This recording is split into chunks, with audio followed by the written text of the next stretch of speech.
We are back on the chosen baseball journey with Jonathan A. Cohen, Bible 3.0 author, real estate lawyer, Cormans LLP, and all around fun guy, I guess. You got to be when you have a belt of yourself flexing. And Exactly. there's a silver slugger right there. He is Kareem Garcia. And Kareem, has promised in chapter 118, we're going to be talking about pitchers and the sticky stuff.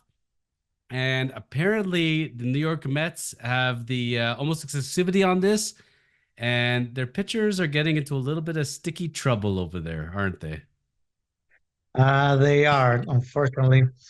I mean, probably they gotta be one of the worst or hiding it because back in the days, a lot of guys do it all the time, put pinter on their glove, on their hands, try to get better grip on the ball, especially right now in the summer when you're sweating a lot and you lose grip and you start hitting batters. I mean, sometimes you don't want to hit the batters and the ball just slip out of your hand. and you need something to help you. So Major League needs to do something better than just the Rosenbach out there for not, letting the ball get loose from your hands. But again, another guy went down for another 10-day suspension, probably. Edwin Diaz. There it He's goes. not appealing it. So first of all, were you a batting glove guy or no batting glove guy? Batting glove guy all the time. Both hands? Yes. Okay. A lot. No pine tar, a little bit of pine tar, lots of pine tar. Lots of pinter. I like to have a good grip on my hands and into the bat when I was swinging. So let's start off with this. As a batter, you're playing in Texas and it is scorching hot that you could put an egg on the chair, the bench, and you can fry an egg on the bench in Texas in the outdoors back in the day. So Absolutely. swinging a bat, 600 bats in a major league season, no batting gloves. What happens to your hands versus using the batting gloves, for example? Your calluses, you have to start doing the same thing for a long time because once you're getting calluses and they break, I mean, it's going to be difficult for them to heal right away. And you have to continue to hit every single day. That's why you take the batting, the practice during the off season and during spring training to get all those calluses really hard so they don't break during the season.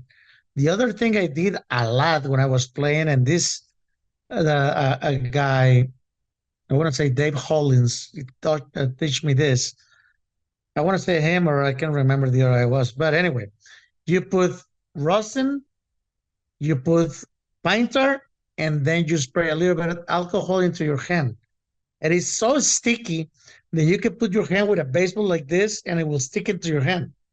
Imagine what it does to a baseball bat. So I do it all the time, and sometimes I have problems trying to get off my batting gloves because they were sticking my hands into the batting glove and I couldn't get them out. But I always did it. I mean, because I needed to. You remember a guy by the name of George Brett? Yes. And you remember the famous pine tar incident? Yes, with a home run, and they call him out because of the fighter was a little too high from the bat. Why do we care how high of a level George Brett puts the pine tar on the bat? Why does it matter? I don't know if it helps at all, to tell you the truth. But I mean, there were the rules back in the 80s, and they were just trying to make something happen over there and be noticeable in that moment, the umpires. But that's about it. I don't see anything. I don't see the ball flying um, farther or higher because of that, or the ball doing something different on the air. So that was kind of crazy. And why do we care if somebody drills into their bat, puts something called cork, and closes out the bat? What magical powers does this cork give inside the bat versus no cork? Actually, it's a little lighter, and the ball will carry farther. So that's what the proven thing it is. So why don't we just let people use cork bats then? Why is it so bad? Okay, the reason I ask you is like this. So I'm a big tennis guy back in the day, right? Yeah. Do you remember the days when people used wooden tennis rackets? Uh huh. Yes. And do you see the technology what they have now in tennis, right? Yes. Basically, let's say you and I are average tennis players at best, right? I've never seen you play. I'm sure you're better than me, but you bring the worst rank, the 500th ranked tennis player, male or female. I bet you neither of us can touch their serve because of the equipment. Yeah, they use carbon fiber nowadays with all the things that they use, the technology is incredible. And so all these other sports are doing it. And then baseball, we don't use aluminum bats, don't use cork. It's quite actually interesting and a bit refreshing on how baseball actually has kind of stayed. One thing that they have not changed. We're going to robot umpires. We're going to ghost runners. They're trying to destroy the game as much as they can. There's all DHs now, no pitchers hitting, but at least they kept the bats wooden. I'll say that much. Yes, I mean you got three different type of bats, right? You know which ones they are. They have the maple, you have the birch, and you have the oh, the first one the first one they always use, which is the weakest one of all. Oh, I forgot the name. I'll remember in a minute, but I'll tell you in But a second. but it's always got to be wood. It's always got to be wood. It's Yeah, they clearly, all yeah, would. all wood. And this is where when you have with the batters, okay, so we understand as far as from the group ability, but from the pitcher's point of view, any of us who have golfed in the summer, any of us who played tennis this summer, our hands sweat a lot. And when you're trying to grip a baseball and the ball is dropping out of your hand because of the amount of sweat, I Mhm. imagine as a pitcher, it's got to be a little bit of a challenge. Like even as an outfielder, you're out on the sunniest day in Texas, and you're fielding a ball that was hit over to you, and you're trying to throw it to the cutoff man. When your hand is dripping like sweat, like no tomorrow, it's a little different to throw the ball, isn't it? It's difficult. I mean, you don't get the grip. I mean, you probably throw them into the stands. I did it a few times, especially in the middle of the summer because you have the short sleeves, you're sweating like you mentioned it. Sometimes you get your hands to your hair, whatever it is. You're always wet. I mean, I usually, when it's the summer, I usually went to the clubhouse every 2 innings to change my shirt, my undershirt, sometimes my jersey, because it was too wet. I don't understand why they don't let the pitchers get a little more of the substance to get a little more stick into the fingers. I prefer them to get a little better grip than actually drilling someone at 98, 99. Bingo. We just had that incident this past week as of the recording. Somebody got 100. drilled in the head with 100 mile per hour. I don't know about you, Kareem, but I remember the Tony Fernandez when he shattered his cheekbone. As a batter, when you're drilled with a fastball to your face, I don't know if you're ever going to play the game the same way. No, but as a Stanton, when he got drilled into the face too, some of the guys have, never came back from get hit into the jaw, to the face, to the eye. Kirby Pocket is another one. He passed away, but he lost vision and he had to stop playing Major League Baseball because of that. Because of the equipment back in the days were not as good as today. That's one. The other one, before they never had a little thing that covered your mouth and actually will cover your eyesight and your nose too, so it doesn't get broken. So are we more concerned about pitchers with grip ability, or is it those back in the 70s, those pitchers that had the sticky stuff that they can make the ball do all sorts of funny things because they had the sticky stuff on the ball? Is that true, or is that a old wives' tale? Nah, that's true. I mean, Vaseline ball back in the days were nasty. They don't know where the ball was going. It was moving a lot. Of course, I got to face a few Vaseline pitchers back in the early 90s, some of the 2000s, but that was funny. Those guys were throwing 85, 86, but the ball will be dancing left and right. So you had to pick your spot and try to figure where were you going to hit it. But hey, forget about the Vaseline and concentrate more into the sticky stuff and do it for the whole 30 teams. One thing they can all use, just like the rosin, something a little better to get a grip. Not try to move the ball, but to get a better grip. Because what happened when I got the opportunity to do a few World Series, commentating, I start seeing the baseballs from 2015, 16, 17, 18. The seams of the baseball were every single year tighter and tighter. So basically, you lose the grip out of that thing when you're throwing it. Back in the 80s and 90s, the seams of the baseball were not as tight as they are right now. That's what velocity and everything else, it moves a little faster. What does a Vaseline ball versus not a Vaseline ball look like, feel like from a batter's point of view? What does putting a gob of Vaseline do onto a baseball when a pitcher throws it? They just put a little bit. They probably have it over here on their forehead, Right on under the their cap, belt. right under the brim? Yeah, right here on your forehead or on your belt. And then you grab it. All they do is just throw like a fastball and not even have to throw it that fast. And the ball will either move to the left or to right, like a cutter or like a sinker. Not even the guy throwing it knows exactly what he's doing, unless has a perfect idea or done it way so many times that he knows exactly what's going on. Do But you even then, remember even they lose it and hit people.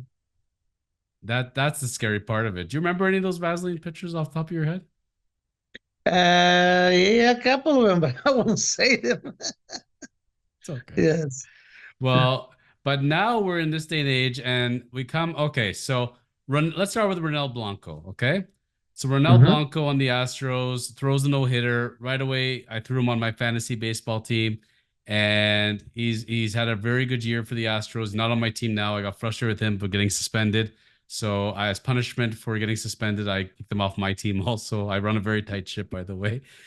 Nice. But I love watching him. I love the hair. I love the energy. Teammates seem to adore the guy. He's had some really great starts with them. Uh, but after throwing a no hitter and having breaking out this year as a reliever, when you get suspended like that, it puts a very bad taste in people's mouths. It's people are not going to remember this year for the no hitter. They're going to remember the suspension, unfortunately. Well, as people have short memory, the fans, especially, you can be 10 and 0, and all of a sudden you lose the next two, or you lose a playoff game, and they're going to hold it against you all the time. And they forget about what you did before. And this is one of the guys that, yes, he got caught, cheating because that's what it is.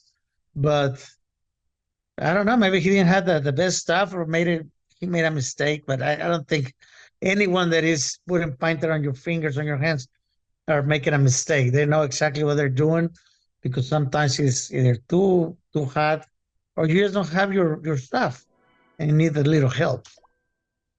Well, when Scherzer got busted with the Mets, I was very surprised with that. I mean, Scherzer, you think of one of the best pitchers of our generation, maybe ever. You see as he comes back with the Rangers now in his first start, a one hitter. This guy's going to the Hall of Fame guaranteed. Nobody's going to remember the Scherzer suspension because in his body of work, but it was still a shame, But that's a guy who's getting older, and maybe it's just grip ability or whatever it being. But I would say he took it like a man. At the end of the day, he just let it go, served the suspension, moved on. And this year, the big candidate, which just came down the pipes not that long ago, was Edwin Diaz with the Mets. I gotta say, Kareem, I wasn't surprised, not because he's going to go out there throwing Vaseline balls and weird knuckleballs. He's had a lot of control problems this year. It has not gone smoothly for him. He's lost the job. He's gone on the IL. So I think the guy did it out there just to survive a little bit. Like it's not been the best season for him. Not at all, because everything started for him from the WBC when he got injured. It's everything started for him. It's not been a very great year for him so far. Now it's coming back. Is getting well. It's not getting to where he's supposed to be because the Mets pay for a closer, Mariano Rivera type of deal, and right now he's not even that close to be a closer. I mean, at all. And like you say, control issues. You have to get something in your fingers to get a little better control, but you had to talk to your bullpen coach and see what is legal, what is not legal, what can you use, what cannot you use, because all you're doing right now is costing your team 10-game suspension.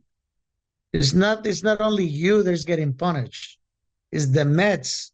They've been needing a closer for the beginning of the season till now, and now you get another 10 days. So who knows what happens right after the All-Star break. Last year, they fired everyone. They got rid of Verlander, Scherzer. This year, might get rid of him, in case they're not making the playoffs. So who knows? We'll see what happens with him. Did you hear the hottest rumor about the Mets trade? Uh-uh. Pete Alonso? Alonso to the Yankees. I don't see it Oof. happening. But with what we're going to talk next week, but what's been going on in the world in the Bronx over there, Pete Alonso would look real good in pinstripes right now.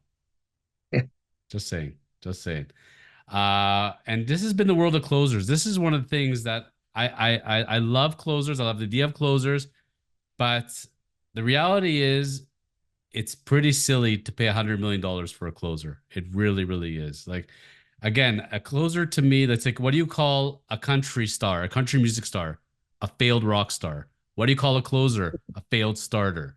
So you're paying a failed starter $100 million, and they're pitching how many innings, how many pitches, in not always the most key situations. Like to me, those the guys who are getting the holds in the seventh, eighth inning can be more valuable than the ninth inning, depending on the pressure situations. And this is where, from an allocation of dollar resource, it's really, really hard to pay the haters of this world and paying the Diaz of this world, and they're not producing. That's if you're gonna pay them 20 mil a year, Kareem, they gotta have 1 year raise, less than one whips, period. They're going to be Mariano Rivera type of deal. He did it through his whole career. I mean, he was consistent as he can be. Probably the greatest, greatest closer that it's always been, and even him didn't make that much money through his career. Off the top of Different eras. I understand different type of payments, but again, he showed it. Name me five of the best closers in history in your mind, just off the top of your head. Any names? Will Rivera, Smith, Lee Smith. Okay. uh, John Franco, Okay. uh, Hoffman, Hoffman. Okay. Hoffman with San Diego, of course, and let me figure the last one.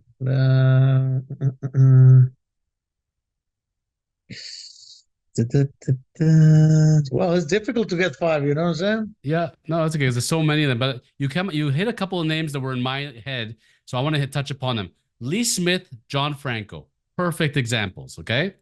So had Yeah. great careers, pitched a long time. The one thing about Lee Smith, John Franco, and I'm big fans of Lee Smith and John Franco, so don't get me wrong.